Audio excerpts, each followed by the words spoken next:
Have you heard about Duskbloods? Yeah! The Switch 2 exclusive Bloodborne DNA game. I mean, Duskbloods is technically Bloodborne 2. It has that vibe for some of the trailer, yeah. And the way they go on about blood and stuff, and that there's transformations, and it does have a lot of Bloodborne DNA. It's been 10 years, we are taking it. Speaking of long waits, Kirby Air Ride after 22 years is crazy. I still have my disc, actually. Hold on. This could be any random disc, but you'll have to take my word for it, Sunspies. I forgot how small they are. I was expecting a full CD in here. They could probably make a GameCube disc adapter for the Switch, and I would not be shocked. But something about the hardware, right? Nintendo used to do backward compatibility by having some of the previous generation consoles' hardware in that console. They can't do that with the Switch. Game Boy Player for the SNES just straight up has an entire Game Boy circuit board inside, yeah. And I think that's extremely cool. How big Duskbloods is just a timed exclusive? Yeah, I'm gonna be buying a Switch 2 anyway, because I've waited 22 years for a Kirby Air Ride sequel.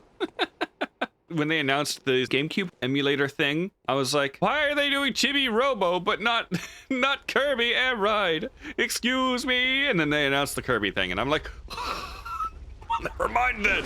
Never mind. I probably look like a fool. Sort of excited for ER Tarnished Edition due to the new content we saw in the trailer and the fact that it'll come to other versions of the game. Yeah, I'm interested in what else included in that. It's probably just cosmetic, right? We've only seen like one horse armor get teased and two sets of player armor? There's 3, actually. I'm concerned about spending additional money on stuff that won't make that big a difference for me. I am also curious if we'll be able to get the armor traded over. That'd be really funny. There's probably no pre-order for it, right? So maybe the first thing we try before I buy it is seeing if we can trade anything.